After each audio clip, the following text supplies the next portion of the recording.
Hello friends, स्वागत है आप सभी का डेली करंट अफेयर्स क्लास में। आई होप आप सबकी प्रिपरेशन बहुत अच्छी चल रही होगी। आज है 22 जनवरी और आज के इस क्लास में हम डिस्कस करने वाले हैं आज के मोस्ट इम्पॉर्टेंट करंट अफेयर्स की। तो आप सभी को एंड तक बने रहना है और एक एक पॉइंट अच्छे से समझना है। ओके, तो चलिए स्टार्ट करते हैं। First one is the Musi River historic buildings in Hyderabad have been included on the prestigious 2025 World Monuments Watch List, an initiative by the New York-based World Monuments Fund. The selection of these buildings highlights the urgent need for their preservation amidst ongoing environmental challenges, including the degradation of the Musi River and rapid urban development in the city. तो भाई New York की जो world monuments fund है वो environmental challenges को देखते हुए Meucci river की हिस्टोरिक बिल्डिंग्स जो कि हैदराबाद में है उनके देख रेख और बचाव के लिए इसे अपने वॉच लिस्ट में रखा है। ठीक है, म्यूसी रिवर की बात करें तो ये कृष्णा नदी की सहायक नदी है जो कि हैदराबाद से होकर बहती है। ठीक है, तो आप ओवरऑल ये याद रखेंगे कि वर्ल्ड मॉन्यूमेंट्स वॉच लिस्ट ने रिसेंटली किसे अपने वर्ल्ड मॉन्यूमेंट्स फंड ने किसे रिसेंटली अपने वॉच लिस्ट में शामिल किया, तो Meucci river historic building okay in Hyderabad. Next, the recent geographical indication tag for virgin coconut oil from Nicobar district is a significant milestone in promoting local products on the global stage.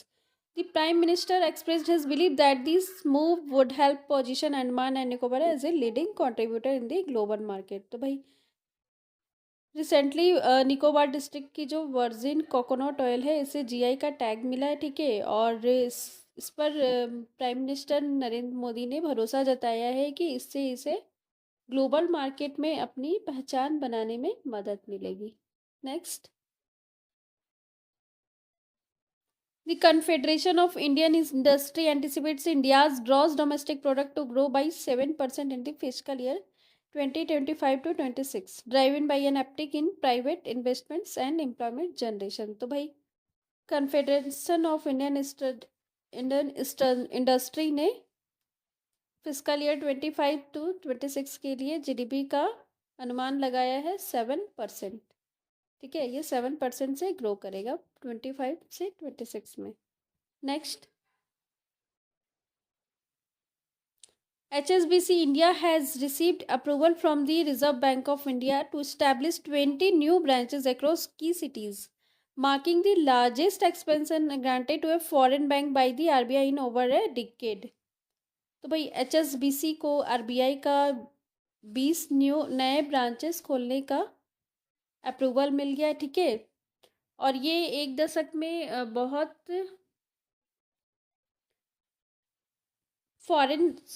ये एक दशक में foreign bank को व्यापक स्तर से विस्तार को मंजूरी दी। ओके, तो आप सभी कमेंट सेक्शन में बताएंगे एचएसबीसी इंडिया का हेडक्वार्टर कहाँ पर है। Next, prime minister Narendra Modi during a virtual event on Saturday highlighted importance of providing property ownership records to rural populations. The distribution of over 6.5 million safe property cards under the Swamitwa scheme is a key step ensuring legal ownership of for families in rural areas. तो भाई Saturday को prime minister Narendra Modi ने 6.5 million property cards distribute किए स्वामित्व scheme के तहत। ठीक है, स्वामित्व स्कीम की बात करें तो इसे 2020 में लॉन्च किया गया था। ठीक है, और यह रूरल पीपल्स को अपने रेसिडेंशियल प्रॉपर्टीज़ को डॉक्यूमेंटेशन कराने का अधिकार देता है। ठीक है, next, in a significant step toward achieving carbon neutrality by 2070, the Uttarakhand government has initiated a collaboration with Iceland, a global leader in geothermal energy, to harness the geothermal potential in the state. This partnership aims to explore the vast geothermal resources of Uttarakhand, paving the way for sustainable energy solutions. तो भाई उत्तराखंड ने sustainable energy solution के लिए Iceland के साथ collaboration किया है, ठीक है। ये मिलकर के जियो थर्मल एनर्जी प्रोड्यूस करेंगे उत्तराखंड में। और ये जो इंडिया का टारगेट है 2070 तक नेट जीरो कार्बन इमिशन का, उसको देखकर, उसको ध्यान में रखकर किया गया है। साथ ही साथ आपको बता दें कि यूनाइटेड नेशन ने अपने नेट जीरो कार्बन इमिशन का लक्ष्य रखा है 2050 तक अचीव करने का, ठीक है। जबकि इंडिया ने 20 साल आगे, मतलब 2070 रखा है। ये बहुत इम्पॉर्टेंट है, ठीक है। Next, on January 18, 2025, the Indian government appointed Gyanendra Pratap Singh, a 1991 batch Indian Police Service officer from the Assam Meghalaya cadre as the Director General of the Central Reserve Police Force. ठीक है। तो भाई Indian government ने ज्ञानेंद्र प्रताप सिंह को CRPF का नया director general बनाया, जो कि आईपीएस है, असम मेघालय कैडेट से। नेक्स्ट,